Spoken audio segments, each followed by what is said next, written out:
Brian, come to hear all of that. I was just watching it and it blew my mind. Talk to me about that. I know what that. I understand hard times and I understand good times. And, you know, in life, they have to come. You're going to have to deal with both of them because that's what life consists of, good times and bad times. And he told me, and I'm not going to say who it is, but he's like, Mayweather's broke. I said, no. He's like, no, really, Mayweather's broke. Now, I don't know if it's true. Right. This is what this guy told me. I'm like, how could he be broke? He's like, yo, he spends like crazy. So, but like, you know, Floyd's a great fighter. Don't get me wrong. Yeah. You know, he had 50 fights and he says, yo, so don't tell me about you the greatest fighter with 50 and 0, nigga. You're great, no doubt about it, nigga. 50 and 0. We were excited about you and Floyd. Is that still happening or is that? Yeah, it's happening. Yeah, it's happening. You think I give that up? I was minding my business. He challenged me. You look good. How you feeling physically? Incredible. You've been training? Listen, I was wearing extra large. It looks like I'm wearing large now. Looking good, man. Still looking scary. In a live interview with Stephen A. Smith, Mike Tyson held nothing back. He openly criticized Floyd Mayweather, speaking with the raw, straightforward honesty you'd expect from a former heavyweight champion. When asked about Floyd, Tyson responded directly and without hesitation, making his stance very clear. How do you feel about Floyd, though? Huh? How do you feel about Floyd? Awesome fighter, great fighter. You know, he's a little too into himself. You know, he should be. I was the same way too, but you have to come to reality some way. You have to bring your head down to God. We're nothing to be fucking arrogant. You expect us to be ignorant and arrogant. Look where we came from. That's why I asked the question earlier about you mentoring fighters, because I feel like Floyd looked at you growing up like every other fighter. And the persona and the lifestyle was like, growing up in the hood, we looked at it like, that's Mike Tyson. We see the cars, the jewelry, the flair. Like you was a movie star. You was a hero. Tyson described Mayweather in a very critical way, implying that he comes across as overly confident, self-centered, and somewhat disconnected from real life. He also suggested that Floyd's constant show of wealth is less about actual financial security and more about creating a public image or performance. Floyd, we've been friends since 2002. There was a point where I'm looking at things and I'm going, yo, we kind of got the wrong messaging point. Because we're saying we got all the money in the world, we're going to burn it, we're going to get it again. So what? When you say change it, he goes, nah, you do that, Five. He said something to me one time, very simple. He said, what a prize fighter fight for? And I'm like, and he said, the prize. Don't nobody watch Floyd fight to see how amazing he is. They watch it for the opportunity to see him lose. Right. Because they don't like him. In the arena have just shown Floyd Mayweather and they begin to boo immediately. They don't like him because everything that he says is about money. There's nothing else. There's no values. There's no, like the people's champ, like Ali was standing for the same things. Right. The audience was standing for. You know, he doesn't have any of that. It's just money. I take 30 watches with me. He further claimed that success in boxing doesn't make up for missing humility in everyday life, stressing that repeatedly showing off money can slowly weaken a fighter's reputation more than any defeat in the ring. When Tyson added that Mayweather's actions are hurting his own legacy, it hit hard, delivered in a way that felt direct, public, and difficult to overlook. No, I didn't make as much money as you'd think fighting Floyd. Did you get paid from that? He still owes me $1.5 million, maybe more. How does he owe you the money? Why don't you just like... Here's what happened. He pre-sold the fight using my likeness to some company in, I think, Dubai or like the Middle East for $10 million cash. We ended up doing the fight in the States with a different company. That is the company that put on the fight. That is the company that paid me. But he sold our fight with my name and likeness to someone else in Dubai for $10 million cash. It's our fight, bro. Our deal was 15%. He smoked me. So I got 15% of it. 15% of $10 million is $1.5 million. That company paid him that money, is suing him. I actually don't know the status on that lawsuit. I should check in because he still owes me money, but he has a bunch of legal trouble at the moment. I don't think I'm ever getting the money. He just sold his house in Vegas. Did he really? Yeah. I think, he's facing a bunch. Rinsed on that house. He started at $14 million. Sold for 6.6. When he said he could knock Floyd out, it didn't feel like a casual insult. It hit with the force of a serious warning rather than just a taunt. The point he was making went beyond fighting ability. He was stressing that real respect comes from how a person behaves when no one is watching, not just what they do under the spotlight. Fans reacted strongly, almost like a sudden shockwave had gone through the discussion. the response was loud, divided, and immediate. Whether people agreed with him or not, his message stood out clearly: humility still has value, and unchecked ego can diminish even the biggest names. In the end, Tyson's framing was simple but sharp: winning fights doesn't always mean you win the narrative or the respect that follows. Spends money like it's a tap. Money's just flowing. Even as much money as he's made in his career, which he's probably made more money than any boxer ever. There's all these lawsuits. He hasn't been paying things. He owes money on this and owes money on that. And then he's got to come out of retirement. It's just the lifestyle that Floyd lived. It's like he got to be lavish. So that he got $1 million in his backpack. He got the latest watch and the latest car. And when you get into latest watches and latest cars, boy, that money goes quick. Bugattis are like 3 million. There's watches that are 3-5 million. So you buy a watch and a car, you're down. That entire larger-than-life tension between Tyson and Mayweather, power against precision, raw myth versus survival-level ring intelligence, suddenly takes an unexpected turn when Wade breaks into laughter while addressing the financial rumors surrounding Floyd. At that moment, the focus shifts sharply. Instead of boxing styles and legacy talk, the conversation veers into money, image, and speculation.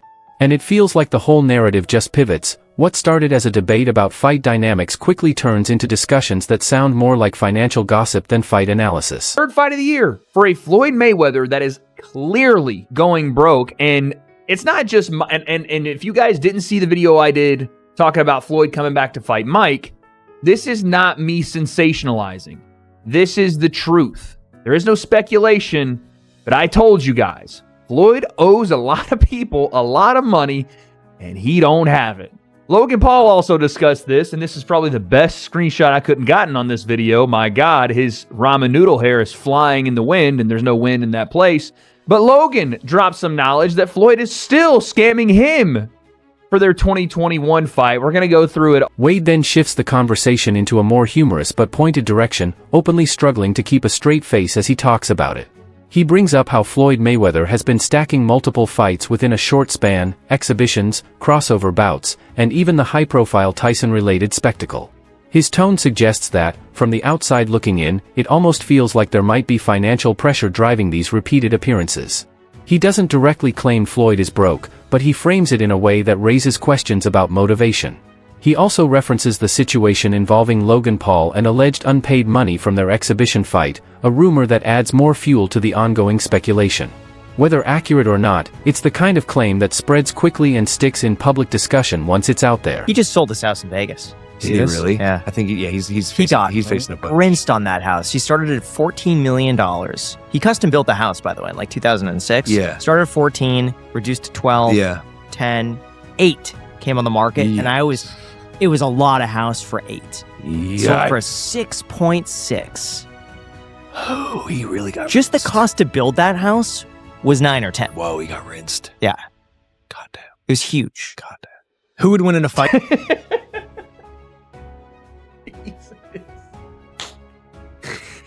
And yeah, that's another piece of like what Floyd has done with his money after his fight. Wade then keeps returning to the same point, Mayweather repeatedly stepping back into fights after long claiming he was finished with boxing. That repetition is where the conversation starts to heat up, shifting the debate into a simple but loaded question: is this still passion for the sport, or just another way to cash in? He suggests that Floyd has always been a master at turning his own name into a business model, building fights as events and carefully controlling the hype around them.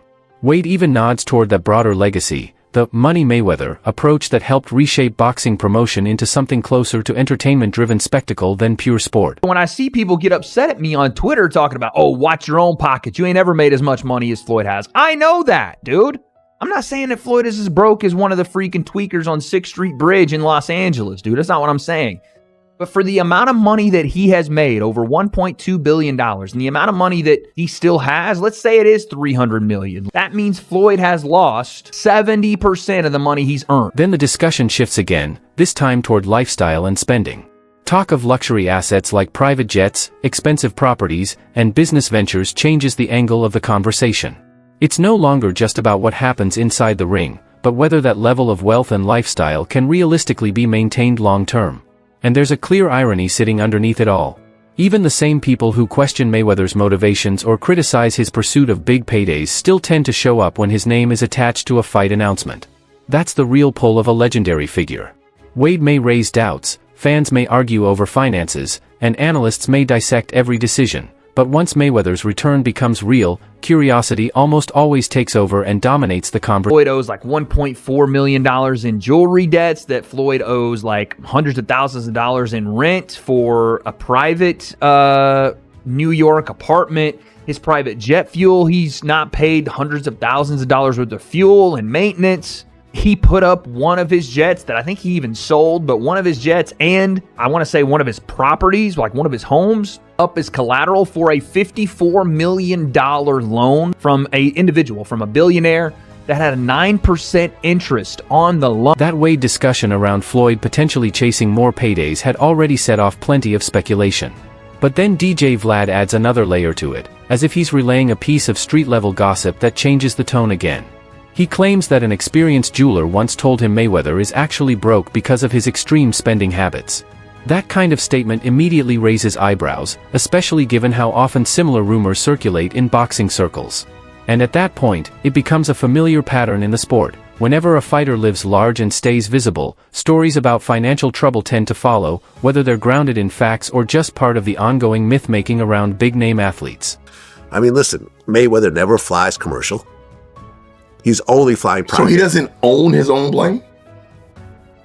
I don't think so. I've never seen a Mayweather plane, like a Drake plane. I've never seen that. Not to say that he doesn't. I don't know Mayweather like that. I've never even met him. So I don't know. I mean, you have a lot of property. He describes Floyd's situation in terms of massive earnings paired with an equally high-profile lifestyle, where people start analyzing his finances almost like investigators. Vlad himself admits he can't confirm the claim, which is an important detail, because in boxing, financial rumors often spread far faster than verified facts ever do. Still, as Vlad talks about private jets, luxury spending, real estate, diamonds, and the long-standing Money Mayweather persona, it becomes easier to understand why these assumptions keep circulating. When someone builds their entire public identity around wealth, every display of luxury naturally invites speculation about how sustainable it really is. A lot of money you're constantly spending. Right. I don't know. Remember at one point he said he was buying like the jewelry district building. Yeah, and they said that they wasn't said that true. was cap. I don't know, man. I don't know this man's finance, but this guy told me that Mayweather is in financial problems. See, here's the part about actually losing your money when you're on that level and you're, kind of like floss. The image Floyd built around himself has always been tied to excess, visible wealth, luxury living, and an undefeated Money Mayweather persona that turned success into a brand. Because of that, even the smallest hint of doubt tends to get magnified, with critics treating it like a major shift in his story. But there's also another angle to consider. Floyd has spent years mastering the business side of boxing, where attention and spectacle are part of the product itself. So when he continues to appear in exhibitions, line up fights, or maintain a high-profile lifestyle with private travel and constant visibility, it can just as easily be read as brand management as it is financial necessity. We might see Mayweather doing... People will give him some loans. Maybe. Listen, he's cozying up to Israel.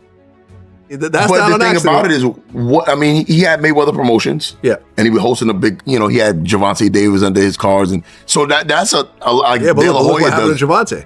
Some fans interpret his activity as a sign of financial pressure, while others see it as a continuation of the same business strategy he has used for years. It becomes two very different readings of identical behavior. Vlad also touches on a harsher reality of celebrity culture. When someone builds a flashy public image, audiences often start anticipating a downfall, whether it's justified or not. But the contradiction is hard to ignore. Even while debates about his finances continue, every time Mayweather's name is attached to a fight announcement, attention follows instantly, people watch, react, and argue all over again. That's the Mayweather paradox. Constantly surrounded by rumors, widely debated as a businessman, heavily criticized at times, yet still able to dominate attention the moment he re-enters the conversation. If you can sustain that, you don't ever have to box again. But now has to take fights because, when you floss like Mayweather, you can't go down. Yeah.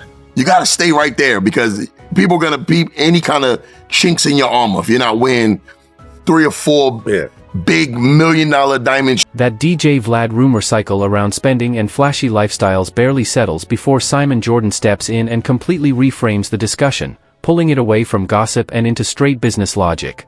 The contrast is striking. He downplays the idea of a Mayweather-Pacquiao rematch from a sporting perspective, suggesting there's little competitive intrigue left. It sounds blunt, but it makes sense when you remember both fighters were already past their prime even during their 2015 clash. Now, with age far more advanced, the sporting appeal becomes even more questionable. Yet the conversation still refuses to fade. Simon doesn't even treat it like a boxing argument. Instead, he breaks it down like a boardroom analysis for a streaming platform.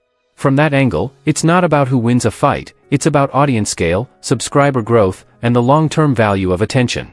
What looks unnecessary or outdated to traditional boxing fans starts to make sense when viewed through a pure entertainment and revenue lens. For instance, Pacquiao versus Floyd Mayweather, they fought too late in 2015 when they were 36 and 37 respectively, I think. They're 47 and 48 now. Yeah. So it is some would say a cynical land grab, a financial opportunity.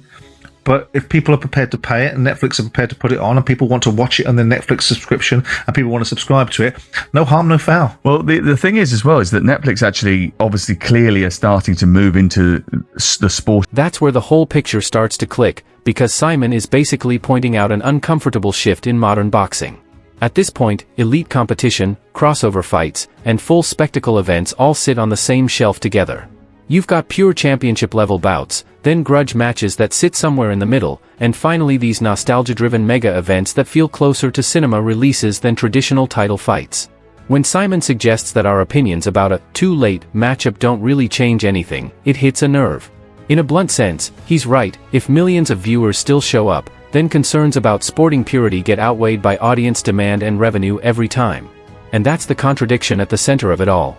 Many fans may criticize the idea, question the timing, and debate the quality for days, but the moment two legendary names step toward a ring again, curiosity tends to win over resistance. And the Netflix of the world showing product, whether we think it's a good product or not, whether we think watching two 50-year-old men, nigh on 50-year-old men, having a dance that was 10 years too late when they were in their prime and is now 20 years too late. But our view is irrelevant, isn't it? Because the data obviously says it's going to be successful. Obviously, they wouldn't be doing it. Well, Netflix are not doing it for the good of sport. Exactly. They're doing it because they've got 300 million subscribers and they can keep those subscribers by adding content in there. They can get new ones. And it's a business model. It works. The boxers get more money out of it. What I'd like to see is the ecosystem getting more money out of these sort of... Zooming out from the noise, the picture becomes less about individual quotes and more about a wider shift in boxing itself. Tyson's sharp criticism about humility, Wade's skepticism toward constant exhibitions, Vlad's rumor-driven financial talk, and Simon Jordan's cold, numbers-first breakdown all end up pointing in different directions, but they're orbiting the same core change. On one side sits the traditional idea of boxing, legacy, pride, and the belief that greatness should be measured by conduct inside and outside the ring. Tyson's perspective reflects that mindset, where respect is tied to character as much as victory. On the other side is the modern spectacle economy, where Floyd Mayweather has become a symbol of turning attention into profit. Whether people admire it or question it, the model undeniably worked and reshaped how big fights are promoted and consumed. Then Simon Jordan brings in the business lens, reminding everyone that boxing doesn't exist outside entertainment economics. If the audience is large enough and the numbers add up, the events will keep happening regardless of debate or criticism. That's the real tension underneath it all: old-school sporting honor versus modern entertainment logic, nostalgia versus data, purity versus audience demand. And the irony is that every argument, rumor, and reaction doesn't slow it down, it actually feeds it. In the end, the conversation keeps circling the same gravitational center. Tyson and Mayweather remain reference points not just for boxing history, but for how the sport continues to evolve between legacy and spectacle. So Floyd's unbeaten record and the professional status of the bout add any intrigue to this at all? No. Not really. I don't think so. I mean, Manny Pacquiao's had a fight recently, hasn't he, against Mario Barris, who's just lost his title to Ryan Garcia, deservedly so. And that was a draw in which most people saw Pacquiao at the end of his career, saw what was left of him, and were not too... This is where it stops being a right versus wrong question and turns into a shift in what boxing actually is today. From a business angle, it's hard to deny the logic. Boxing is no longer just a sport, it's also a content engine. If a name like Mayweather still generates massive attention, then exhibitions, comeback rumors, and crossover events make financial sense. The audience is already there, and attention has become the main currency. But from a legacy standpoint, it's more complicated. Fighters like Tyson come from an era where reputation was built almost entirely on competition, dominance, and respect inside the sport. So when boxing leans heavily into spectacle, nostalgia, or entertainment-first matchmaking, it can feel like the meaning of greatness is getting blurred. The truth sits in the middle. Legends aren't necessarily risking their legacy in a simple way. They're extending it into a different era where legacy is also shaped by visibility, business decisions, and cultural relevance. So it's not just smart business or legacy damage. It's both forces existing at the same time, and boxing today lives in that tension.